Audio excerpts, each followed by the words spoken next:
आप सभी को सुंदर शरद पूर्णिमा की बहुत बहुत बधाई हो। बाबा विश्वनाथ की कृपा आप पर सदा बनी रहे। आ गया शरद पूर्णिमा की रात्रि। बड़े से बड़ी बीमारियां, बड़े से बड़े रोग, बड़े से बड़े बड़े कष्ट इस शरद पूर्णिमा की रात्रि को छूट जाते हैं। दमे की बीमारी, श्वास की बीमारी, अनिद्रा की बीमारी, रात्रि को जगना, ये सारी बीमारियां शरद पूर्णिमा की रात्रि को अगर व्यक्ति अपने जीवन को सुखमय बनाए, अपने जीवन को आनंदमय बनाए तो सब छूट सकता है।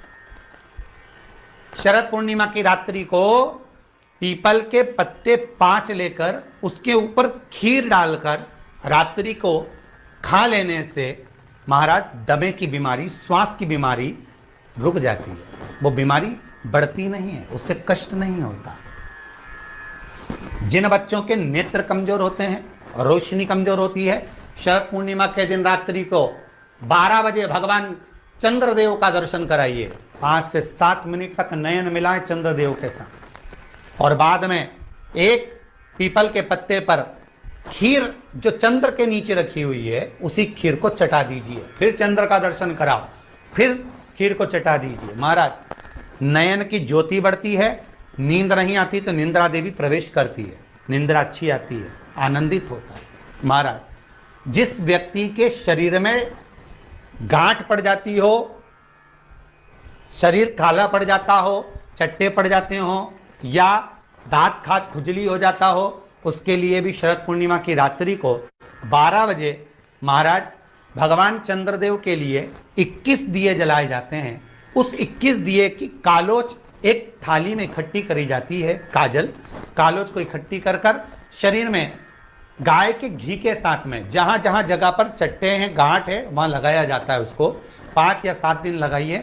उसके बाद में रोज प्रतिदिन लगाने के आधे घंटे बाद स्नान कर लीजिए, आराम लगना प्रारंभ हो जाता है। महाराज आज शरद पूर्णिमा की रात्रि से लेकर कार्तिक पूर्णिमा की रात्रि के बीच में जो दामोदर भगवान का, कृष्ण का, शिव का मंगल आनंद करेगा, अभिषेक करेगा, पूजन करेगा, स्मरण करेगा, उसके सारे दुख दरिद्र दूर हो जाएंगे। रात्रि को आप बड़े प्रेम से खीर बनाओ, चंद्रदेव की साक्षी में रखो, भोग लगाओ भगवान श्री हरि को। बन सके अगर लक्ष्मी की कमी है, लक्ष्मी नहीं आ रही है, व्यापार नहीं चल रहा है, तकलीफ बहुत ज़्यादा है, घर में कष्ट है, कर्जा ज़्यादा है, तो एक तांबे के कलश के ऊपर, तांबे के कलश में पानी भरना, कटोरी रखना, उस पर लक्ष्मी जी की मूर्ति रखना। लक्ष्मी जी की मूर्ति नहीं हो तो चांदी का सिक्का रखना। उसके सम्मुख में आप 31 दीपक 31 दीपक घी के लंबी बाती के जला देना। महाराज एक एक कमल गट्टा उस 31 दिए के अंदर डाल देना और लक्ष्मी जी का पूजन करना, लक्ष्मी जी का स्मरण करना, खीर का भोग लगाना, पान के पत्ते पर खीर रखना, 5 पत्ते पर खीर का भोग लगाना और माता लक्ष्मी से विनती करना। सुबेरे 4 बजे तक वो रखे रहने देना, सुबह 4 बजे वो उठाना, लक्ष्मी को वापिस तिजोरी में या सिक्का हो तो उसको अलमारी में रख देना। जो खीर बनी है वो प्रसाद के रूप में सुबह 8 बजे, 10 बजे, 9 बजे जब खाना हो प्रेम से खाना। माता जो दिए लगाए हैं वो ठंडे हो गए होंगे, उनको रखे रहने देना, बाद में काम आते रहेंगे, या दिए विसर्जन करना हो तो आपकी मर्जी है। पर वो मिट्टी के दिए लगेंगे, आटे के दिए नहीं लगेंगे, मिट्टी के दीप लगाना है आपको। 31 घी के दिए लगाना है। लक्ष्मी जी का पूजन करो, कंकु, चावल, हल्दी, मोली से, सब तरह से। शरद पूर्णिमा की रात्रि को सुख मिलेगा, आनंद मिलेगा, लक्ष्मी की वृद्धि होगी, कार्य सिद्धि होगी। दूसरा क्रम, अगर कार्तिक पूर्णिमा हो, शरद पूर्णिमा हो, ये दोनों पूर्णिमा पर शरद पूर्णिमा के दिन आप शाम को प्रदोष काल के समय 4:30 बजे से 6 बजे के बीच में 1 लोटा पानी, उसमें 5 बेलपत्र रखकर, एक कमलगट्टा डालकर भगवान चंद्रेश्वर महादेव के नाम से भगवान शंकर को चढ़ा दीजिए। आपकी जो कामना हो वो कामना कर कर चढ़ाएं, विनती करें चंद्रेश्वर महादेव को और निवेदन करें कि हमारा ये कार्य सफल हो। केवल शरद पूर्णिमा के दिन चढ़ाइए, कार्तिक पूर्णिमा तक क्या फल मिलता है हमको जरूर बताइए। भी शरद पूर्णिमा की रात्रि को और कार्तिक पूर्णिमा की रात्रि को गर्भवती नारी अपनी नाभि पर यदि चंद्र की दृष्टि पड़वा लेती है तो बच्चा विकलांग पैदा नहीं होता है। गर्भ से जो बालक होगा श्रेष्ठ होगा, विद्वान होगा, चतुर होगा, पढ़ने में होशियार होगा, क्योंकि ये चंद्र की किरणें जब समुद्र में उछाल ला सकती हैं तो आपके जीवन में भी तरक्की ला सकती है, उछाल ला सकती है। शरद पूर्णिमा से कार्तिक पूर्णिमा के बीच में प्रयास करना।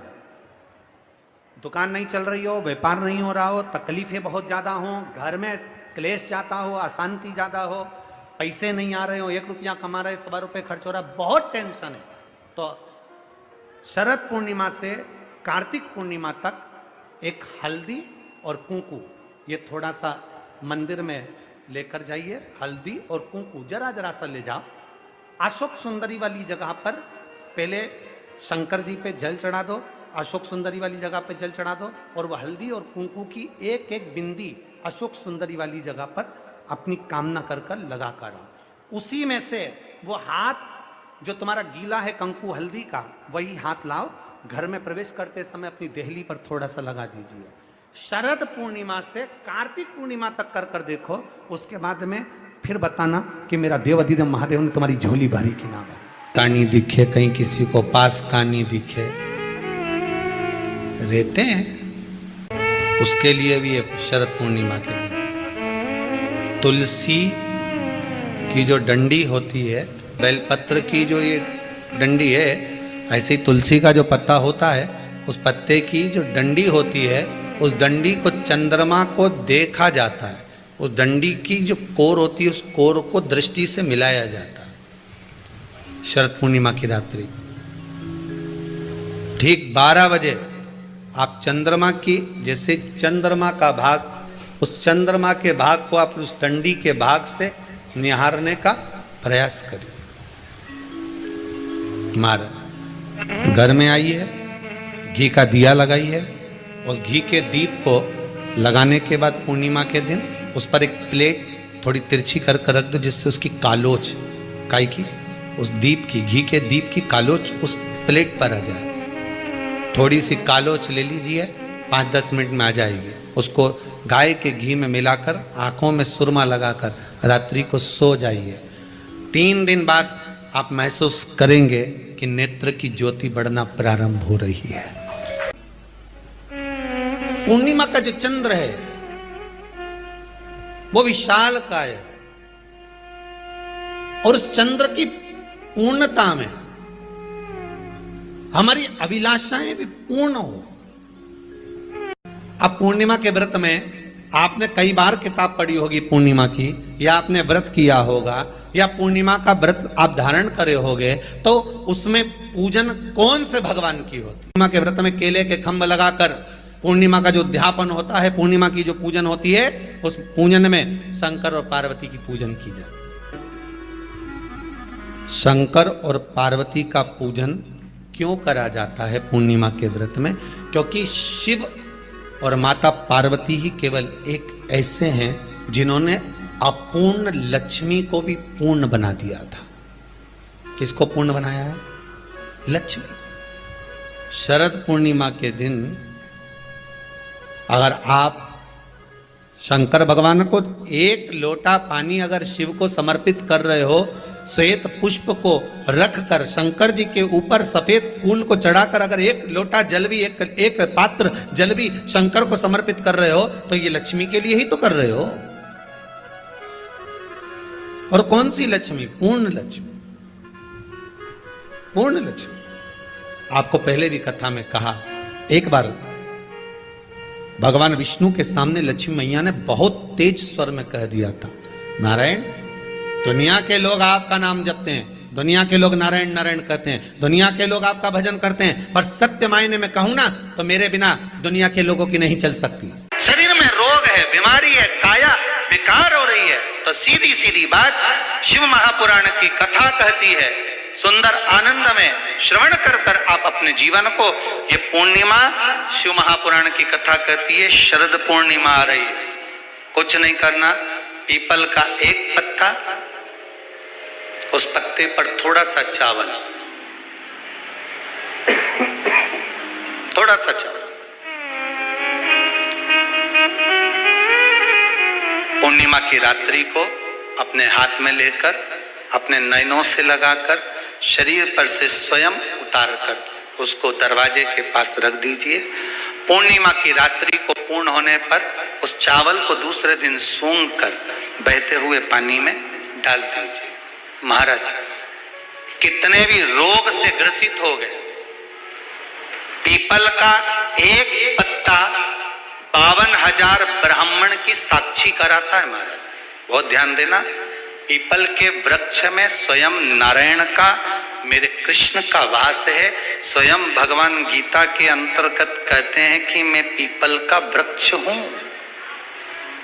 6 पत्ती का बेलपत्र मिलता है तो उसको नंदी पर पहले समर्पित कर फिर शिव के द्वार पर शंकर भगवान पर समर्पित किया जाता है। सत्यम शिवम सुंदरम चैनल के सब्सक्राइब करें। एक चावल का दाना चढ़ाकर उस बेलपत्री को लाया जाता है, बरकत स्थान पर रखा जाता है। 3 पत्ती का जो बेलपत्र का वृक्ष है उसमें 4 पत्ती मिलना चाहिए। 3 पत्ती के बेलपत्र के वृक्ष में 6 पत्ती मिलना चाहिए। 3 पत्ती के बेलपत्र के वृक्ष में 8 पत्ती मिलना चाहिए। मूल वो है, कई लोग कहते हैं 6 पत्ती का बेलपत्र का वृक्ष हमने लगा लिया, उसमें 6 पत्ती लगे, वो बात अलग है। पर 3 पत्ती के बेलपत्र के वृक्ष में जब 4 पत्ती मिले, 5 पत्ती मिले, 6 पत्ती मिले, मतलब 3 पत्ती का जो बेलपत्र का वृक्ष है वो माता पार्वती जी के अश्रु का है। पार्वती जी के ही उस पौधे में जब उमा, सती, कात्यायनी इनका पत्ता प्राप्त होता है तब वो जीवन को सुख प्रदान कर देता है। उस पत्ते की जरूरत है।